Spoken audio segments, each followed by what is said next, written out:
Ce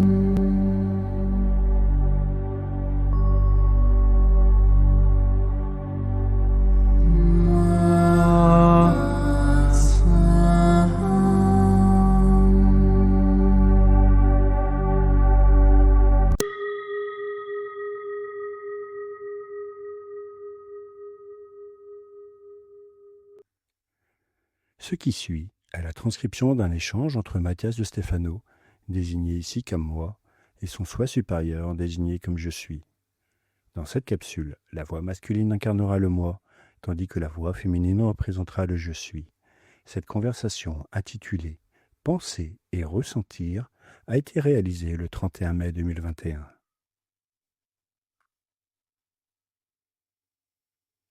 S'il y a bien quelque chose que nous apporte le signe des Gémeaux, c'est cette dualité constante entre les actions que nous menons. Il y a une certaine bipolarité constante dans ce signe, tantôt drôle, tantôt tragique, qui montre les deux facettes d'un individu incapable de concentrer son attention sur un seul concept, car il a besoin de penser à plusieurs choses ou personnes à la fois. Qu'est-ce qui rend ce signe si instable ? Les Gémeaux tirent leur nom du mot latin gemelli, en l'honneur des étoiles Castor et Pollux, deux frères de la mythologie grecque dont nous avons déjà parlé. L'un mortel, l'autre divin, tous deux guerriers, ils se défendaient jusqu'à la mort. Lorsque le frère mortel mourut au combat, le frère divin sombra dans une profonde dépression, suppliant les dieux de le rendre mortel afin de pouvoir mourir lui aussi. Car sans son frère, rien n'avait de sens. Mais les dieux décidèrent de les emmener tous deux au ciel et de les placer ensemble, brillant pour l'éternité. Le signe des Gémeaux incarne la fidélité, la fraternité, l'unité entre les aspects terrestres et divins, entre le subtil et le dense, unis en un tout.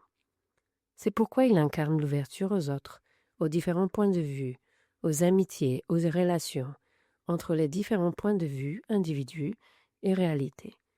Cela lui confère un sens constant de l'apprentissage, de la recherche de nouveautés, de l'étude, de la connaissance et de la découverte, car chaque nouvelle personne ou situation recèle quelque chose qui attirera son attention.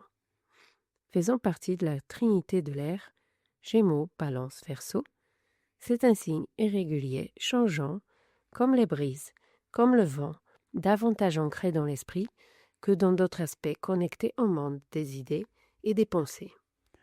Un signe très mental, changeant dans ses façons de penser. C'est pourquoi il est souvent perçu comme imprévisible, car ses humeurs changent en un instant, tout comme ses points de vue dans de nombreux cas.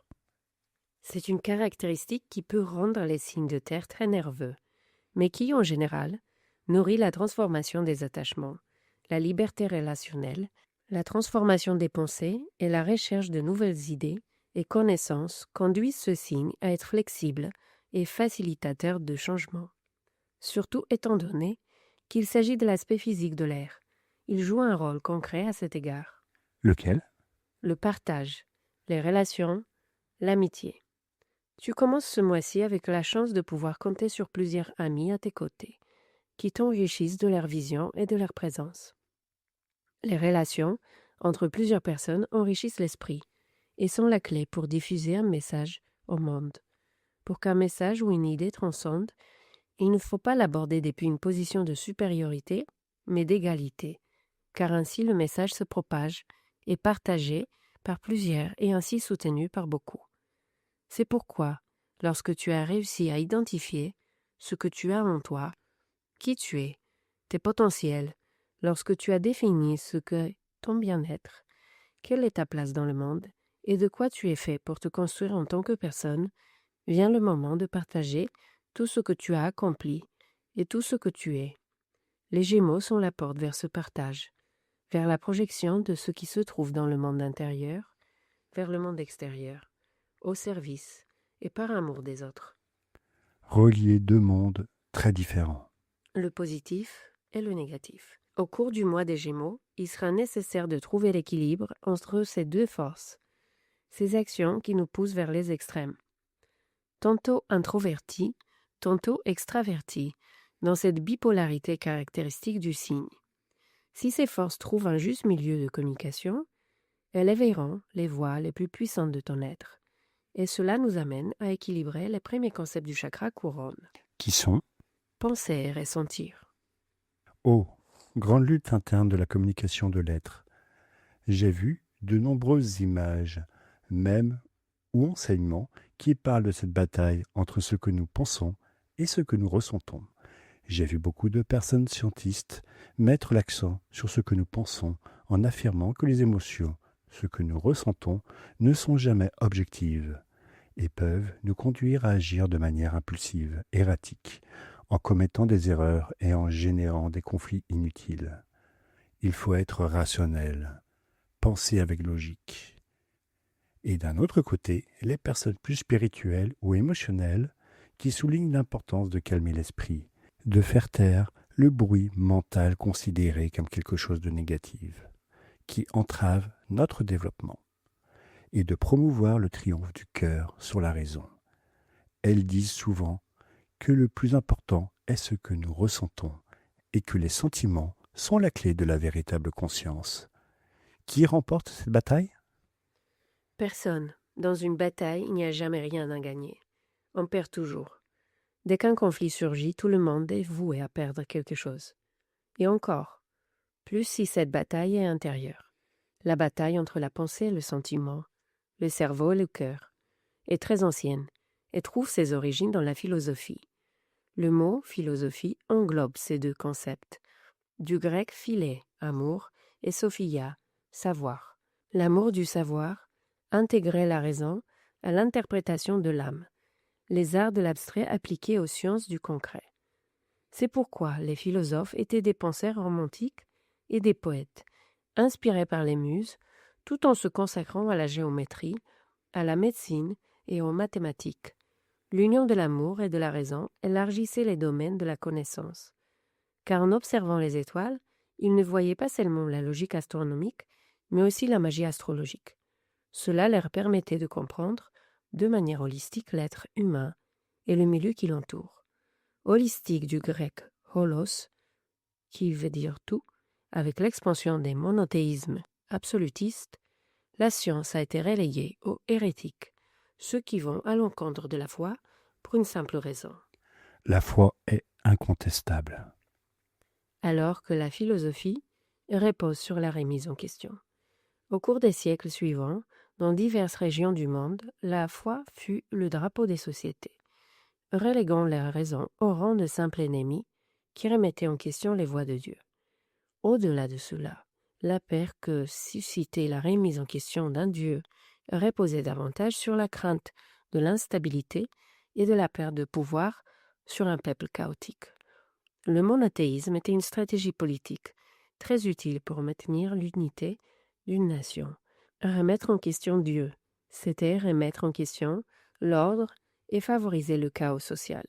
Par conséquent, douter de la foi était presque un acte de trahison envers le gouvernement. Je comprends.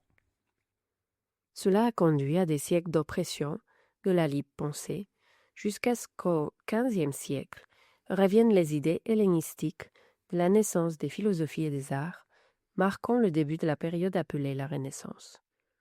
Cela a ramené les pensées libérales, philosophiques, artistiques et scientifiques qui ont redonné le doute aux penseurs, éveillant l'intérêt pour la remise en question.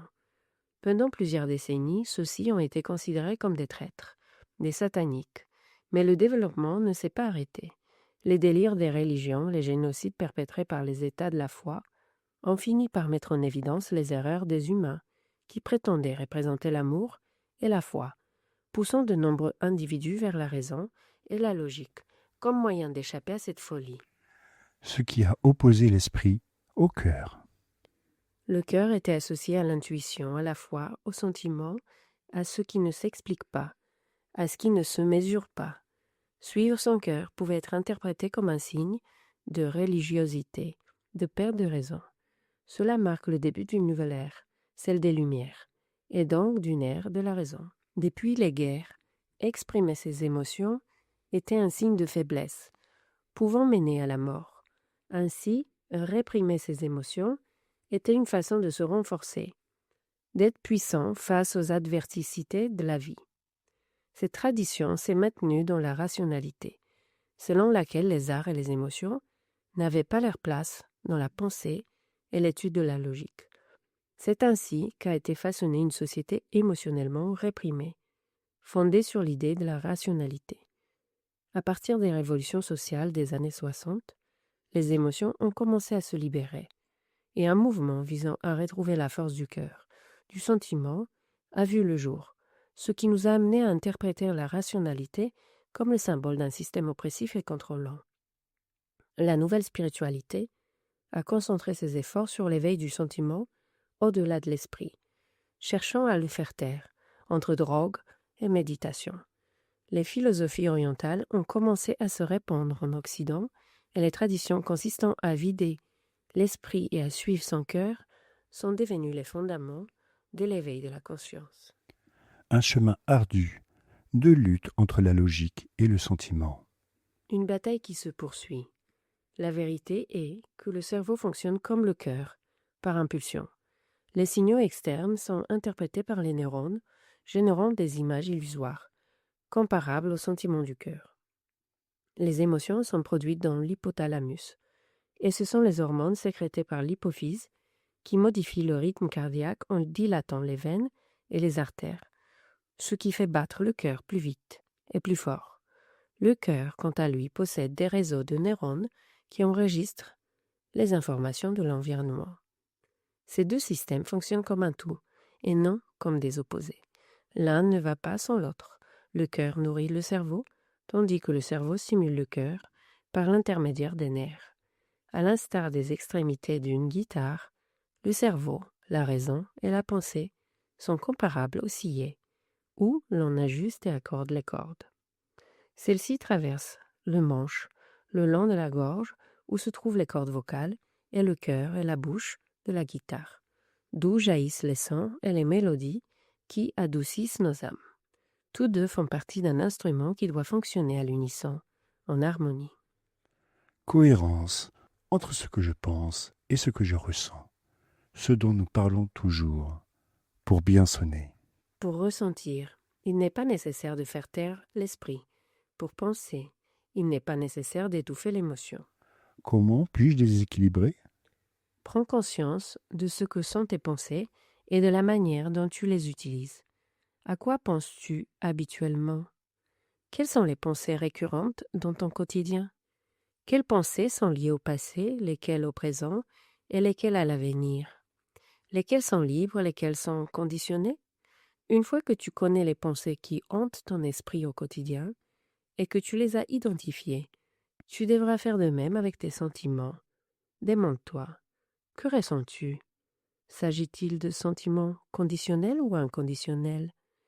Lesquels sont liés à toi-même et lesquels à d'autres personnes? Tes sentiments sont-ils liés au passé, au présent ou à l'avenir? Quels sont les sentiments qui régissent ta routine? Identifie chacun d'entre eux. Fais une liste, puis relie tes sentiments à tes pensées, comme dans un jeu consistant à associer des éléments identiques ou similaires. En tissant un réseau, ton propre outil, reconnais quelles pensées et quels sentiments se nourrissent mutuellement, et prends conscience que ce que tu penses n'est pas en contradiction avec ce que tu ressens, ni l'inverse, mais qu'ils s'alimentent l'un l'autre. Un être équilibré ne fait pas taire son esprit, mais navigue dans ses idées comme dans un paysage. Un être équilibré n'étouffe pas ses sentiments, mais les utilise comme les vagues qui permettent cette navigation. Rien en toi n'est contre toi. Ce sont simplement des forces que, par tradition, tu as considérées comme éloignées les unes des autres. Nous devons les réunir à nouveau. Et la meilleure façon d'y parvenir est de revenir à la philosophie. S'ouvrir pour voir le monde. Découvrir par la pensée, percevoir par le sentiment. Car on ne connaît pas tant qu'on ne ressent pas, et on ne peut rendre ce sentiment conscient tant qu'on ne le pense pas. Réactiver la philosophie, peut-être que cela serait un bon gouvernement humain, non pas fondé sur la logique ou l'émotion, mais sur le doute et la possibilité, qui ouvre les bras à tous pour chercher des formes nouvelles et transcendantes. C'est là que réside le couronnement de l'esprit jumeau. Je relis ma pensée et mon sentiment dans une spirale divine. Je les reconnais comme les deux forces sœurs qui ne se battent pas, mais qui, dans l'amour, se reconnaissent en moi. Cherche la force du cœur dans tes pensées et exprime tes idées avec amour.